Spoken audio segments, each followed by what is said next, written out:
Bismillahirrahmanirrahim. So students, today we have remaining postulates of Bohr's theory. As we have discussed first two postulates of Bohr's theory in previous video, that was the Bohr's theory part 1, and this video is part 2, and we have remaining two postulates of Bohr's theory to discuss today. So the third one postulate of the Bohr theory, or you can say the Bohr's atomic model, is that the energy difference between two energy levels will be E2 minus E1. According to Bohr, that is E1.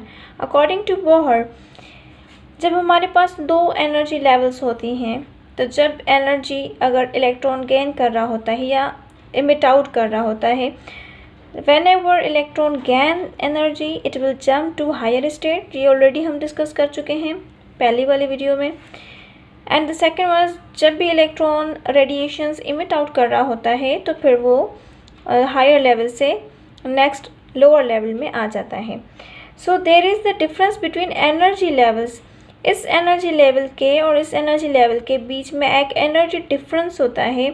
तो जब electron एक energy level से दूसरी energy level में move कर रहा होता है, चाहे वो ऊपर जंप करे या फिर लोअर स्टेट में आ जाए, तो इनके बीच में जो एनर्जी डिफरेंस होता है that is equal to E2 minus E1.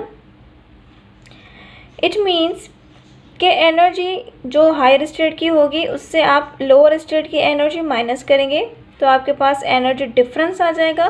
जो इलेक्ट्रॉन्स एनर्जी डिफरेंस, ये इलेक्ट्रॉन्स का एनर्जी होती है जो ये इमिट आउट करते हैं या फिर एक्वायर ऑब्टेन करते हैं या एब्जॉर्ब करते हैं to for jumping to the higher level. Right, it can be rewritten as that E2 minus E1 is equals to delta E. Delta का मतलब होता है चेंज. जब भी हम 2 से 1 को माइनस करते हैं तो ये डेल्टा में आ जाता है, दैट इज़ द चेंज और that is energy level. And that delta E is equals to h mu. H is Planck's constant, mu is frequency. Planck's constant, the value of Planck's constant is 6.625 into 10 raised to power minus 34 joule second. ये उसका ये postulate बता रहा है कि जब भी electron एक स्टेट से दूसरी स्टेट में जंप करेगा, चाहे वो हायर स्टेट में जाए या फिर लोअर स्टेट में आए, तो उसके बीच का जो एनर्जी डिफरेंस होगा वो बराबर होगा E2 माइनस E1 के. मतलब आप एक एनर्जी लेवल में से दूसरे एनर्जी लेवल का एनर्जी डिफरेंस माइनस करेंगे तो आपके पास जो वैल्यू आएगी that will be the value of energy that is absorbed और emitted bye electron. Right, that is the third postulate. And the fourth one postulate is that according to Bohr, stationary states are those orbits in which momentum and circumference was equal to the Planck's constant. मतलब कि आपके पास जो electrons ये shells में move कर रहे हैं, energy levels में मूव कर रहे हैं, तो उनका स्टेशनरी स्टेट वो हो सकता है जिनका momentum that is the product of mass into velocity और some circumference means that is the radius some kind of 2 pi r that will be equal to the Planck's constant. The product of momentum and radius will be equal to Planck's constant.